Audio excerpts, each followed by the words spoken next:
అవసరాల కోసం శ్రీరాములు గారిని అవినీతికి పాల్పడి డబ్బులు తెమ్మని వేధించేవాడు. ఒకవైపు తాను నమ్మిన నీతి న్యాయాలు, మరోవైపు ఆ అవినీతిపరుడైన ఆఫీసర్ దౌర్జన్యం. ఈ రెండింటి మధ్య అడకత్తెరలో పోకచెక్కలాగా నలిగిపోతున్నారు మన శ్రీరాములు గారు.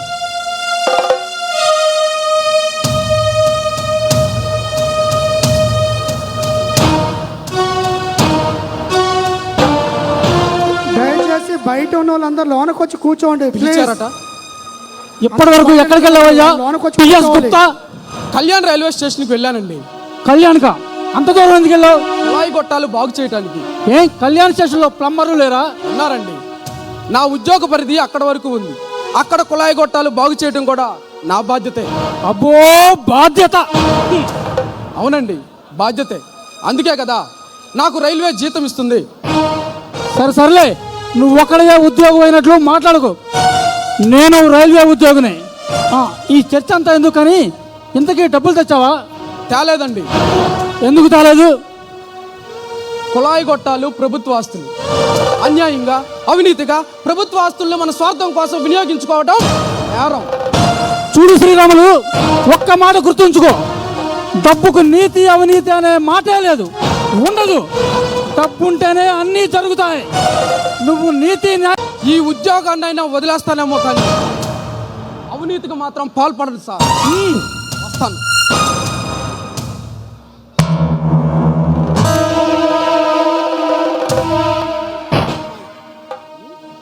ఇన్ని క్లిష్ట పరిస్థితుల్లో కూడా మొక్కవోని ధైర్యంతో తన నీతి నిజాయితీల్ని వదులుకోలేదు శ్రీరాములు గారు.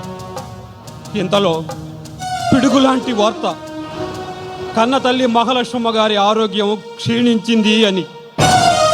హుటాహుటిన బొంబాయి నుండి మద్రాసు చేరుకున్నారు శ్రీరాములు దంపతులు.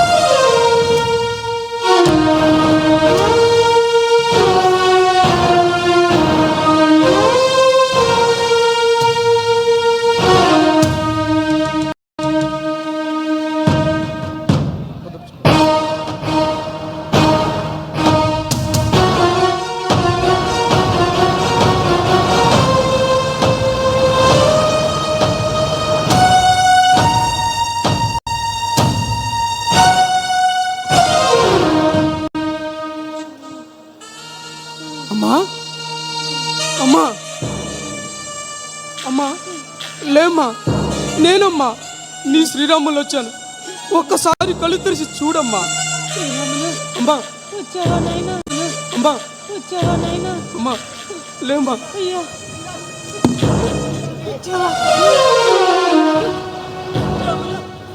అమ్మా, మీ కోడలు కూడా వచ్చింది. అమ్మా సీత. అమ్మా, మా ఆరోగ్యం కోసం నీ ఆరోగ్యం అంతా దారపోసావు. కనీసం నీకు మంచి వైద్యం కూడా చేయించలేకపోయానమ్మా. నన్ను క్షమించమ్మా, నన్ను క్షమించమ్మా. శ్రీరాములు, బాధపడుతున్నాయినా నాకు నువ్వెంతగానో సేవ చేసావు, మంచి వైద్యం చేయించావు. నాకు తెలియదంట్రా. శ్రీరాములు, నా ఆశలన్నీ నీ మీదేనయ్యా. అయ్యా, బిడ్డల్ని బాగా చూడు.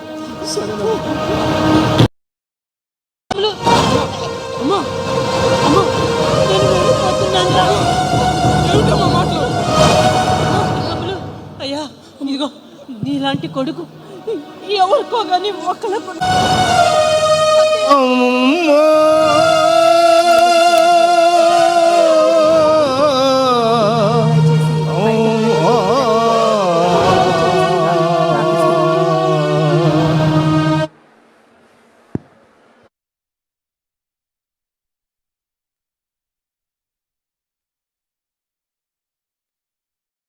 నిన్ను చూసి నేను ఎంతగానో పొంగిపోతున్నాను. శ్రీరాములు, నీ పేరు మంచితనానికి, మానవత్వానికి నిలిచిపోవాలి నాయనా.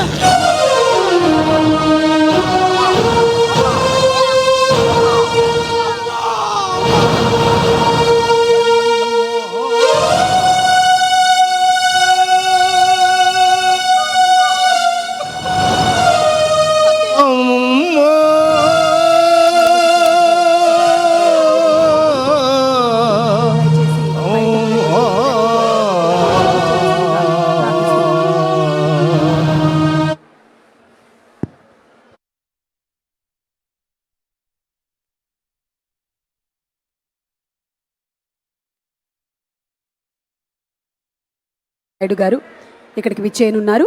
దయచేసి అందరినీ వచ్చి కూర్చోవలసిందిగా ప్రార్థిస్తున్నాము.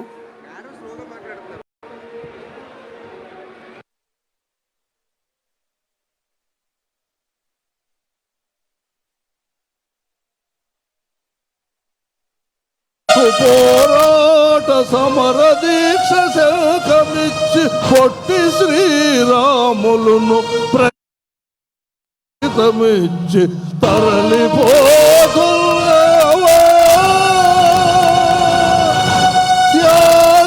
త్యాగమూర్తి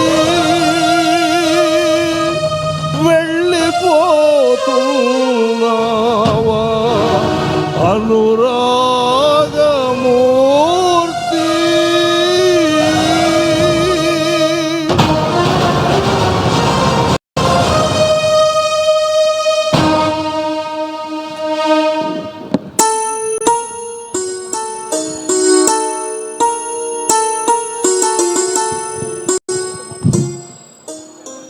తల్లి మరణం శ్రీరాములు గారిని కృంగదీసింది. రోజులు గడుస్తున్నాయి.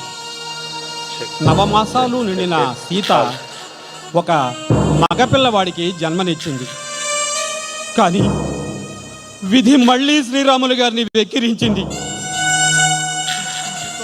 ఆ పసివాడు వాళ్ళని దుఃఖ సముద్రంలో ముంచి వెళ్ళిపోయాడు. శ్రీరాములు గారి మనసు శూన్యమయ్యింది.